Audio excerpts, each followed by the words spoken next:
Hello and welcome back to our channel. In today's tutorial, we will be exploring coordinates and axes in STAAD.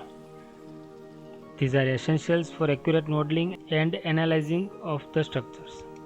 In STAAD, the coordinate system is crucial for defining the positions of all structural elements. STAAD uses a Cartesian coordinate system which includes the x, y and z axes.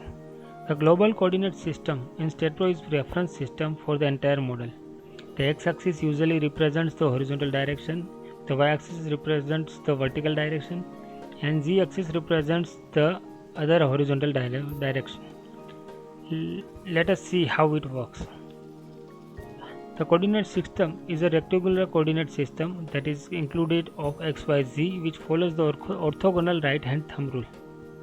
This coordinate system may be used to define the joint locations, loading directions. The translation degrees of freedom will be u1, u2, u3, and rotational degree of freedom will be u4, 5 and 6. You can toggle the global coordinate system with Shift I. When you press Shift I, it shows you the global axis, where x being seen in the blue color, y being in red and z being in green. You can toggle it again by pressing Shift I. You can see the local coordinate system of any member by pressing Shift O.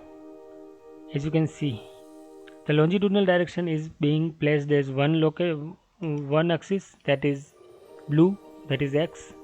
The vertical will be y and the other orthogonal direction will be z.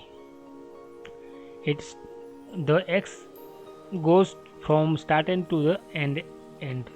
If you press Shift E, it shows you that the 2 number node is start and 59 number node is end node. Green will be at the start node, blue will be at the end node.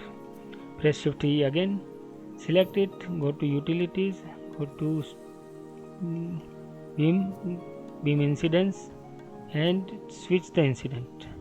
As you can see, the axis has been changed because now the start point is 59 and end point is 2. So in order to get the right result, you have to see the start and end node as well as the axis direction, because the system follows the right hand thumb rule. Hope you understand the value of axis and coordinates. Thank you for watching this video. Do like, share and subscribe the same. Thank you.